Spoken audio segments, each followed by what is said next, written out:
जय हिंद दोस्तों, मेरा नाम है शिवांशु झा। आपका स्वागत है इंडियन शिवांशु झा चैनल में।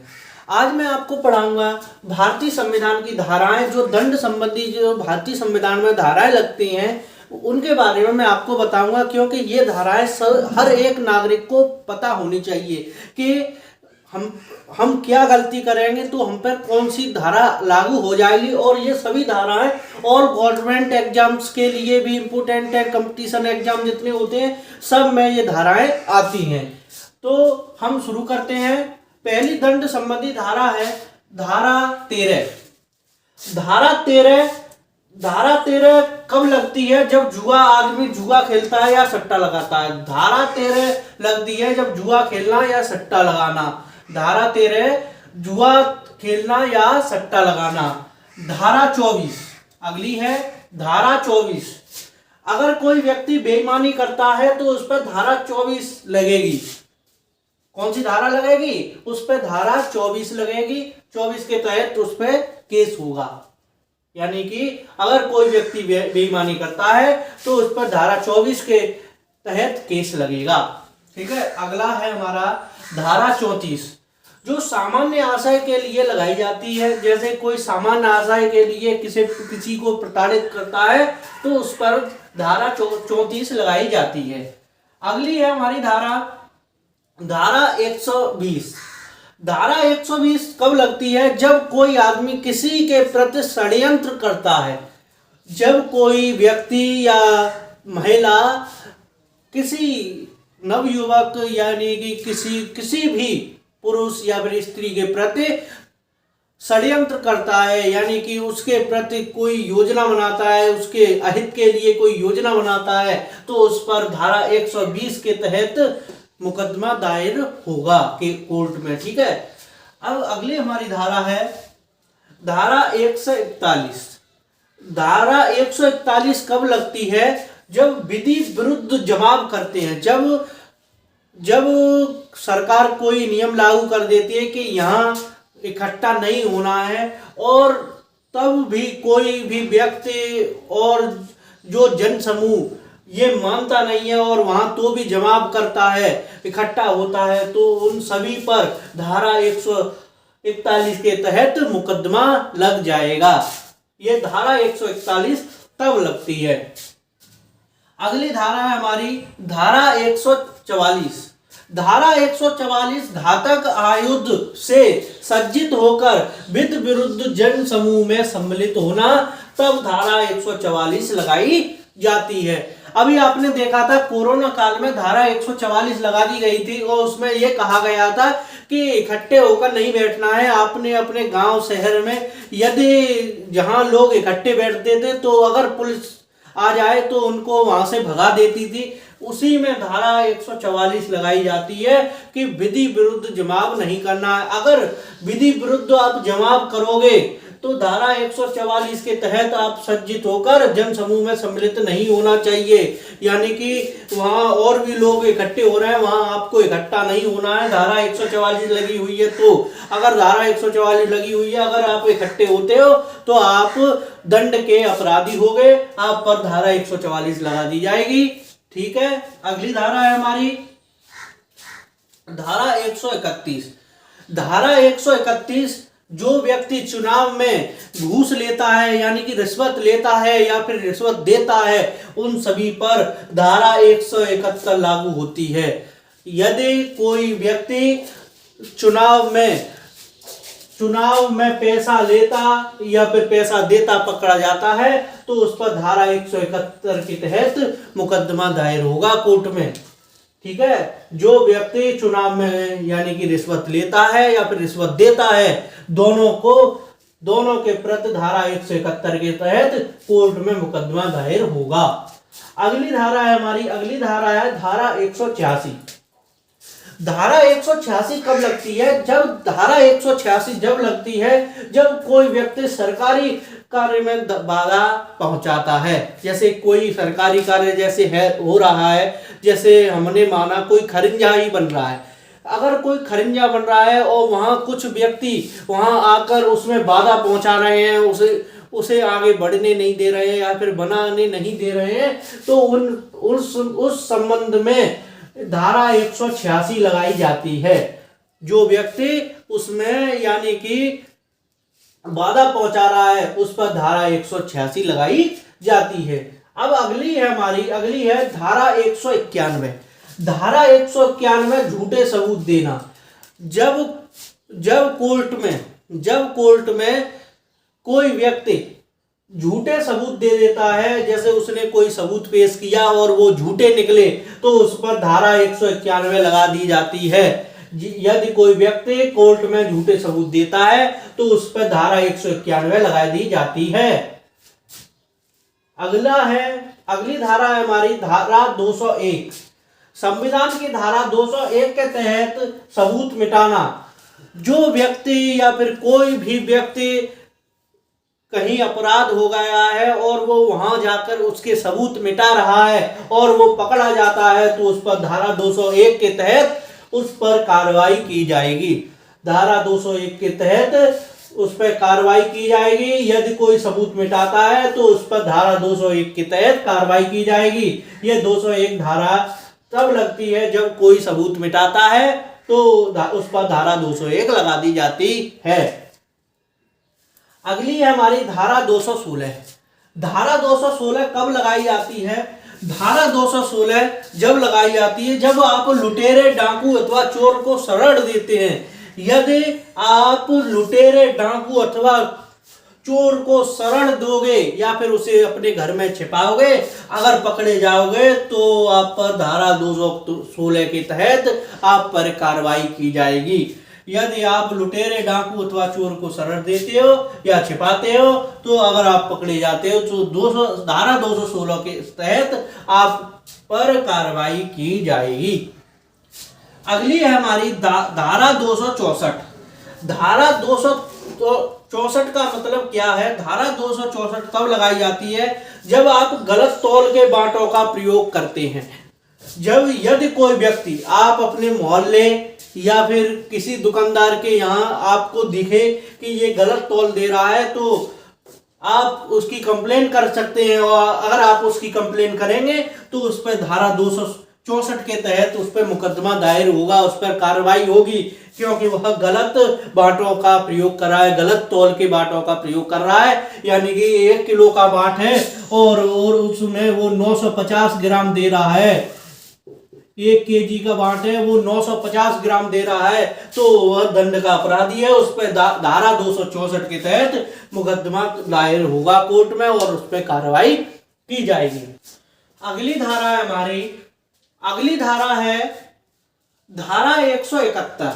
धारा 171 सरकारी कर्मचारी यानी कि सरकारी कर्मचारी पुलिस को गलत सूचना देना। जब कोई व्यक्ति पुलिस को या फिर किसी सरकारी कर्मचारी को गलत सूचना देता है तो उस पर धारा 171 के तहत कार्रवाई की जाएगी।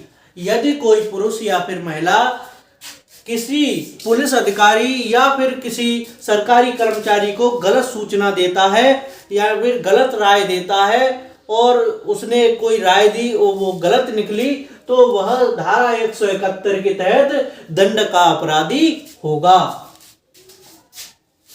अगली है धारा 302।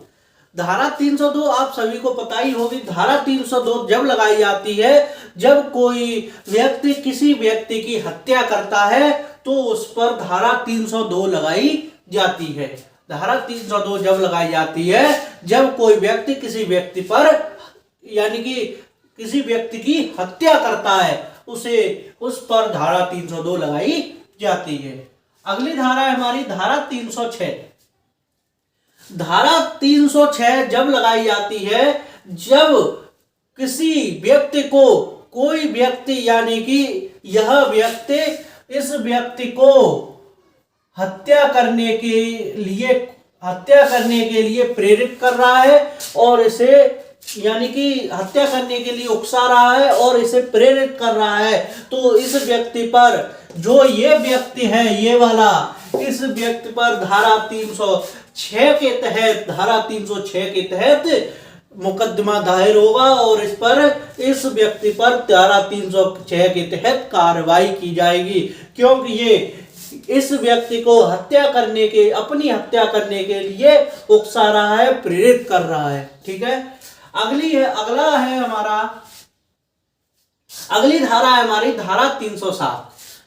धारा 307 जब लगाई जाती है जब ये व्यक्ति, जैसे ये व्यक्ति है, अब ये व्यक्ति इस व्यक्ति की हत्या करने की कोशिश कर रहा है, तो धारा 307 के तहत इस व्यक्ति पर मुकदमा दायर होगा और इस व्यक्ति पर कार्रवाई की जाएगी। धारा 307 के तहत इस व्यक्ति पर कार्रवाई की जाएगी, क्योंकि ये व्यक्ति इस व्यक्ति की हत्या करने की कोशिश करता है। ठीक है, अगली धारा है हमारी धारा 309। धारा 309 कब लगाई जाती है? जब कोई व्यक्ति अपनी खुद की आत्महत्या करने की कोशिश करता है। ये जैसे व्यक्ति है, ये या फिर फांसी लगाता है या कुछ भी करता है और ये जिंदा रह जाता है और पकड़ा जाता है, तो इस पर धारा 309 के तहत इस पर कार्रवाई की जाएगी और इस पर मुकदमा दायर होगा। अब अगली है धारा 308। धारा 308 कब लगाई जाती है? जब गैर इरादतन हत्या करने की कोशिश करना। जब कोई व्यक्ति किसी बिना कारणवश और किसी व्यक्ति की हत्या करने की कोशिश करता है और वो पकड़ा जाता है, तो उस पर धारा 308 के तहत कार्रवाई की जाएगी, उस पर मुकदमा दायर होगा और उस व्यक्ति पर कड़ी से कड़ी कार्रवाई की जाएगी 308 के तहत। ठीक है, अब अगली धारा हमारी धारा 310। धारा 310 जब लगाई जाती है जब कोई व्यक्ति किसी व्यक्ति से ठगी करता है, यानी कि उससे पैसे ठगता है, पैसे ऐंठता रहता है, ठगता रहता है, और यदि ये वाला व्यक्ति इस व्यक्ति से पैसे ऐंठ रहा है और ये व्यक्ति इसकी शिकायत कर देता है या फिर ये व्यक्ति पकड़ा जाता है, तो धारा 310 के तहत इस व्यक्ति पर कार्रवाई होगी और इसे कड़ी से कड़ी सजा मिलेगी। अगली है हमारी धारा 312। धारा 312 जब लगाई जाती है जब शिशु गर्भावस्था में होता है, उसे इस दुनिया में न लाकर बीच में ही नष्ट कर दिया जाता है, तब उस संबंध में धारा 312 लगाई जाती है। जब कोई स्त्री या फिर पुरुष यानी कि जोड़े में वो अपने बच्चे को गर्भ में ही मारना चाहते हैं, तो ऐसे व्यक्तियों पर धारा 312 के तहत कार्रवाई की जाएगी। धारा 312 के तहत कार्रवाई की जाएगी जब कोई अपने बच्चे को गर्भ में ही मारना चाहता है। जैसे आपने ये बहुत सुना होगा कि लोगों ने अल्ट्रासाउंड वगैरह करवाया और उसमें कुछ व्यक्ति ऐसे होते हैं, उसमें लड़की निकली तो उसको मार देते हैं। तो ये बहुत ज़्यादा गैर कानूनी है, सबको दुनिया में आने का हक है, इसीलिए गर्भपात कभी नहीं करना चाहिए। अगर कोई गर्भपात करता है तो धारा 312 के तहत वो कार्रवाई का हकदार होगा। और तभी इसी संबंध में अब डॉक्टर यदि किसी का अल्ट्रासाउंड करते हैं तो वो नहीं बताते हैं कि आपके गर्भ में कौन सा बच्चा है, लड़की है या फिर लड़का, वो नहीं बताते हैं, क्योंकि ये बताना भी अब गैर कानूनी हो गया है। ठीक है, अगली धारा है हमारी धारा 351। धारा 351 जब लगाई जाती है जब कोई व्यक्ति किसी व्यक्ति पर हमला करता है, तो उस पर धारा 351 लगाई जाती है। यानी कि जब कोई व्यक्ति किसी व्यक्ति पर हमला करेगा और वो पकड़ा जाता है, तो उस पर धारा 351 के तहत कार्रवाई की जाएगी। अगली धारा है हमारी धारा 354। धारा 354 जब महिला के साथ छेड़छाड़ करने की कोशिश करोगे तो उस व्यक्ति पर धारा 354 के तहत कार्रवाई होगी। अपने आप दोस्तों से और जो आपके संबंधी हो उनसे एक वार्निंग अवश्य दे देना कि हमने इंजीनियर शिवांशु झा चैनल पे पढ़ा है कि धारा 354 के तहत यदि आप महिला के साथ छेड़छाड़ करने की कोशिश करते हो तो आप पर धारा 354 के तहत कार्रवाई की जाएगी। यदि वो महिला पुलिस में कंप्लेंट कर देती है तो आप पर डेफिनेटली धारा 354 के तहत कार्रवाई की जाएगी। अगली है हमारी धारा 362।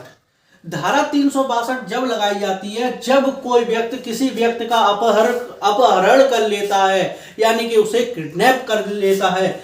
यदि कोई व्यक्ति किसी व्यक्ति को किडनैप कर लेता है और वो पकड़ा जाता है तो उस पर धारा 362 के तहत कार्रवाई की जाएगी। अगली हमारी धारा 363। धारा 363 कब लगाई जाती है? धारा 363 जब लगाई जाती है जब किसी स्त्री को भगा ले जाता है, यदि कोई व्यक्ति किसी स्त्री को भगा ले जाता है तो उस पर धारा 363 लगाई जाती है।